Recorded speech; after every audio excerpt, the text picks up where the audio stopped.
샬롬. 오늘도 성경여행 말씀 묵상 함께 하시는 성도 여러분, 주님 이름으로 환영합니다. 찬송가 365장 마음속에 근심 있는 사람 함께 찬송하겠습니다.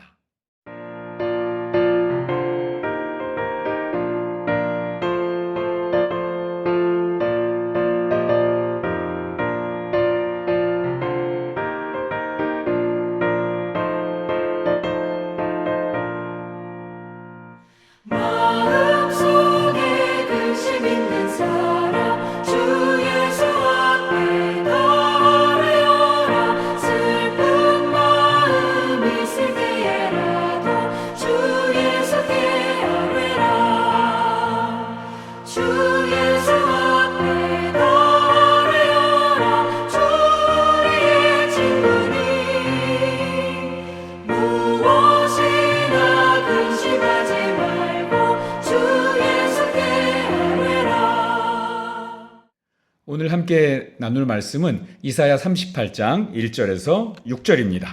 이사야 38장 1절에서 6절 말씀 제가 봉독하겠습니다.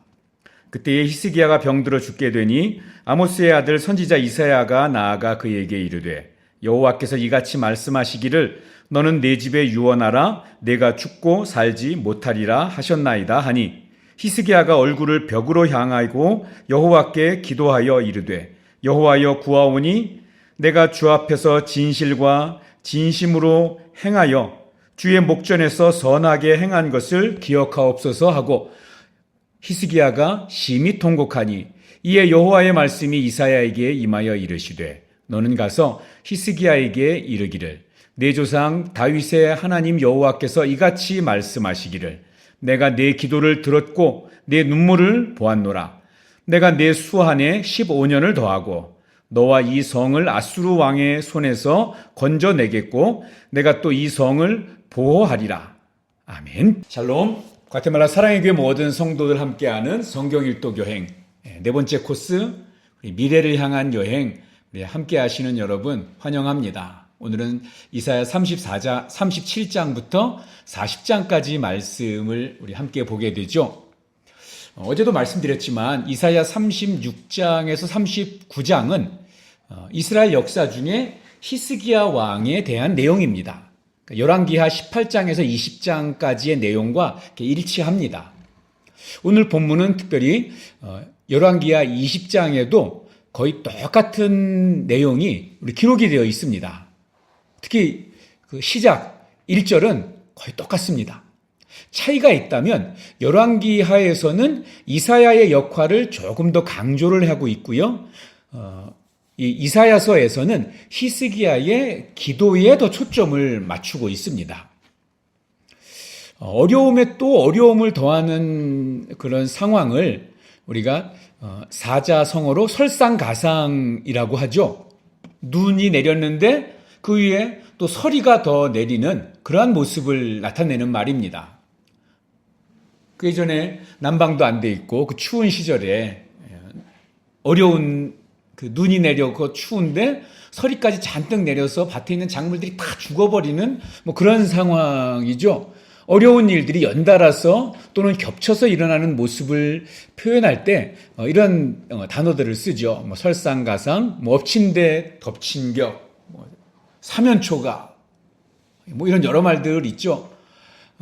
우리 삶에도 여러 가지 어려움이 이어서 또는 겹쳐서 찾아오는 경우가 있습니다.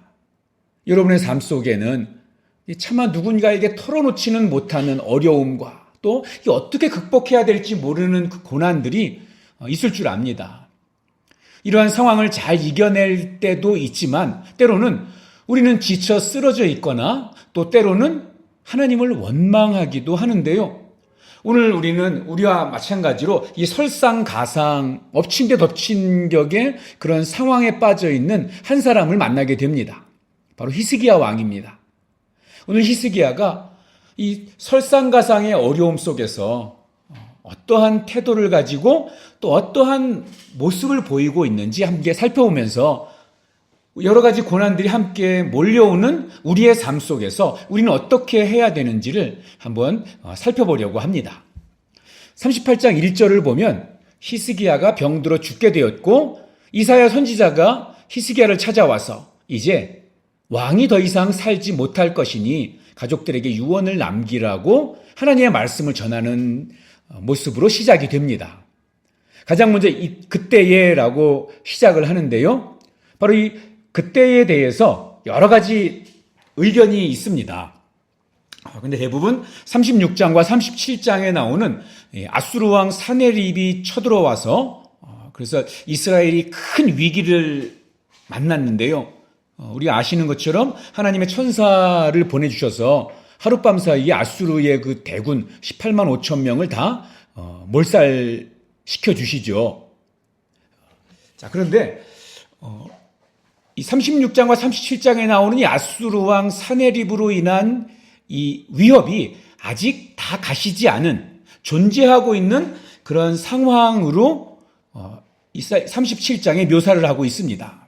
그러니까 아직 예루살렘이 아수르의 침략 문제를 다 해결하지 못한 상황에서 이스라엘의 이 유다의 왕 히스기야 왕이 이 죽을 병이라는 또 다른 심각한 문제를 마주하게 된 것입니다. 아무리 중병이 들었어도 유능한 의사에게 한번 수술해 봅시다, 한번 해봅시다 라는 말만 들어도 우리 소망이 생길 것입니다. 그런데 히스기야를 지으신 하나님께서 너는 유언을 남기고 집을 정리하라, 이렇게 하나님이 말씀하셨습니다. 그러니 히스기야에게는 더 이상의 소망이 없는 것입니다. 자, 그렇다면 죽음을 선고받은 히스기야 왕의 행동은 어떠했을까요? 낙심하고 포기했을까요? 절망했을까요? 주저앉아 버렸을까요? 이때 히스기야가 취한 행동을 성경이 이렇게 증거합니다. 2절입니다.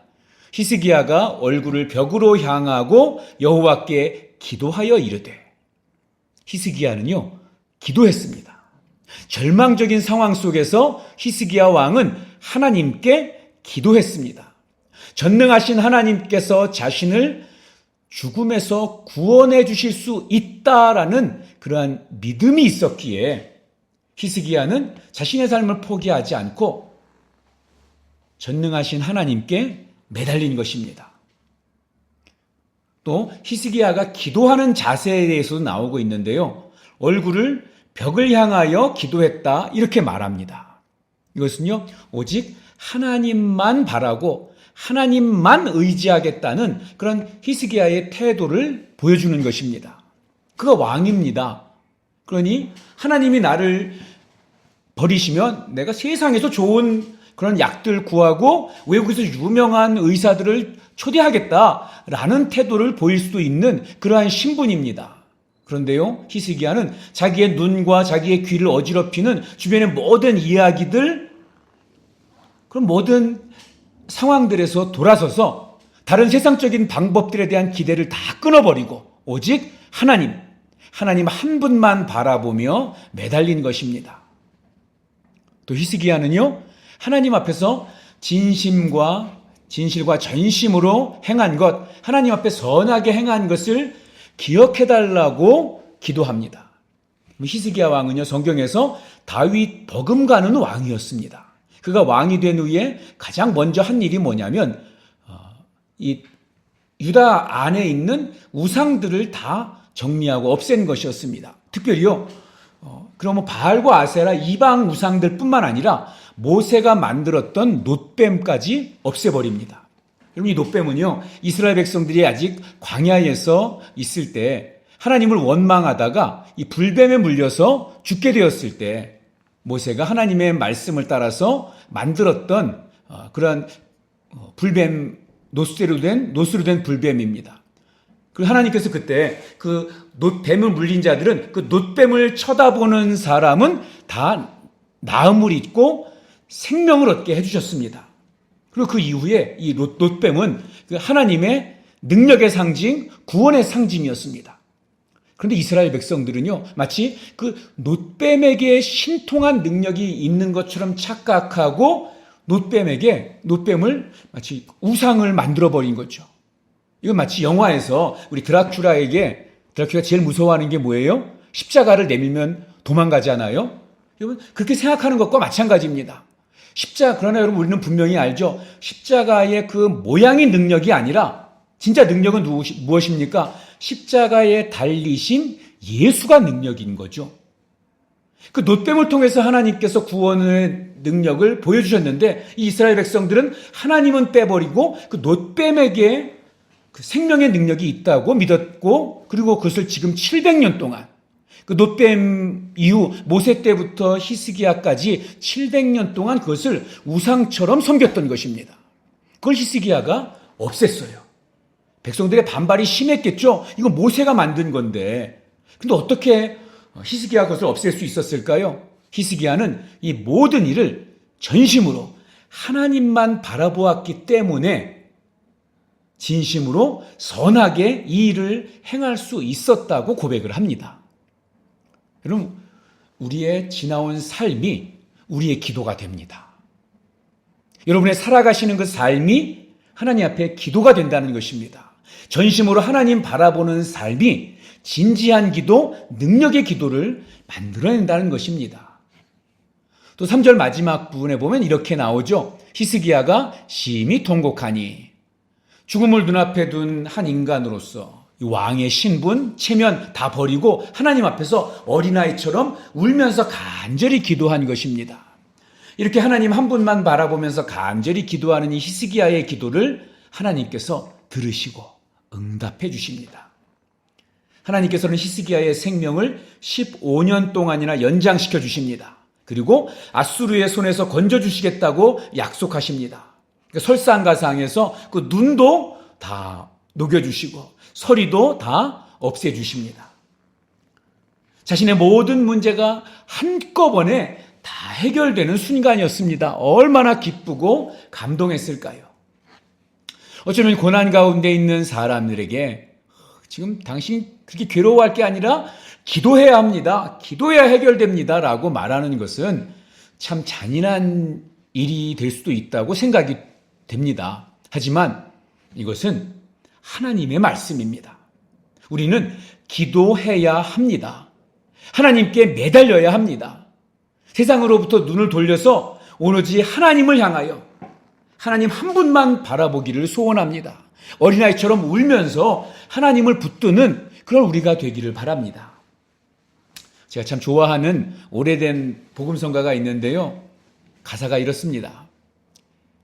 인생이 힘들고 고난이 겹칠 때 주님이여 날 도와주소서 외치는 이 소리 귀 기울이시사 손잡고 날 인도하소서.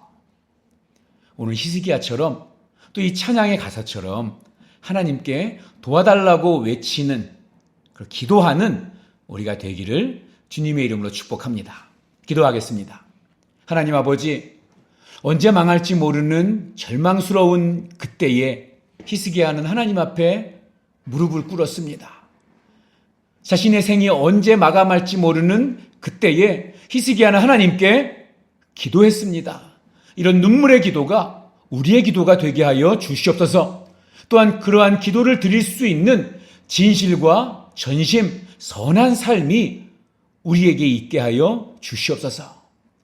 그래서 우리가 생명을 연장받은 자답게 바르게 살아가게 하여 주시옵소서. 특히 실제로 생명 연장이 필요한 분들이 있습니다. 하나님, 그분들에게 이 해그림자가 뒤로 물러가는 것 같은 기적 같은 은총을 경험하게 하여 주시옵소서.